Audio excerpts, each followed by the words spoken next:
POIC is bigger than self. POIC allows me to be a part of the change. It's a big old family. It felt like family. I didn't believe that they had been in my position before. All reminding me my past did not define me. For staff to be effective, it takes a village. I'm Leanne Montgomery. I am the culinary and catering specialist. Isaiah Bailey, supervisor of the Community Care Safety Team. Kiki Lee, vice principal / academic advisor. David Allen, family care manager for the CHI program.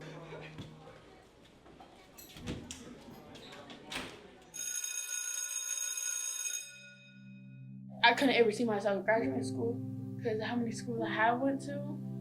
But when I went to school at POIC, oh yeah, that was just peace. That was just quiet.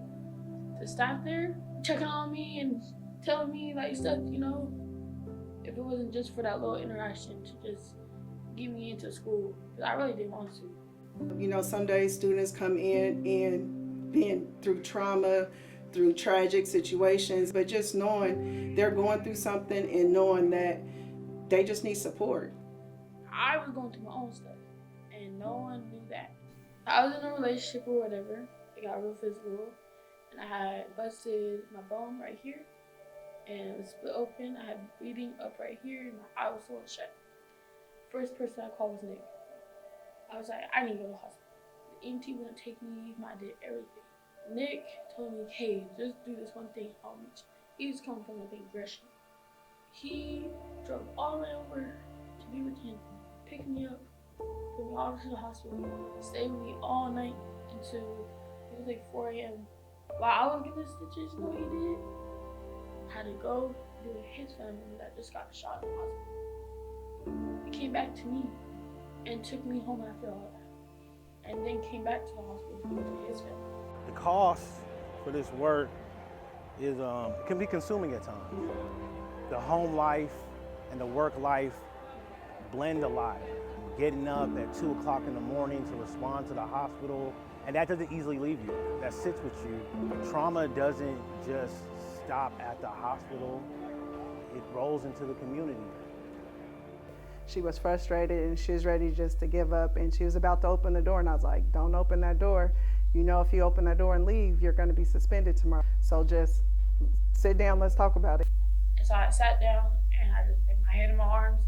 I just started crying. Kiki came over and she sat down on the ground with me. So then I just gave her a hug.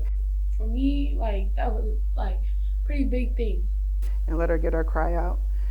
And then she wound up staying for the rest of the day and was able to go back to class. She just needed somebody to talk to. The staff, they got their own family, their own issues, their own mentals going on and their own challenges, but then they come to school and they put that all to the side. This is part of the family thing. And then to see her graduate, it just makes everything worth it. I'm the first one to get graduated. When they walk across the stage, that's your aha moment, like, this is why I keep coming back. That right there. We're not just building rapport, we're building relationships, and relationships take a quality that some people don't possess. When I talk about building relationships, it's just letting people know who you are, what you're about, and what your mission is. I wasn't doing too good in any of the traditional schools, you know, being at-risk youth. I was doing my own thing. I was very much so in the streets. I was trying to figure out all the ways that you can make money and how fast you can make money. And that impeded a lot on my academics. I didn't feel safe at school anyway, so I didn't see no point in going or attending. But coming into POIC, they made space for me to be able to work. They made space for me to get out of the streets and transition into an actual legitimate job. And so coming back into POIC after graduating, after having my son, and being able to be a staff, it was like, okay, this is full circle. Our team of staff, we all are in it for the same reason, you know, to better our community, better the kids. There's a lot of individualized teaching and mentoring that goes on with students, and when you don't have the staff there, we're losing. And so we want to win.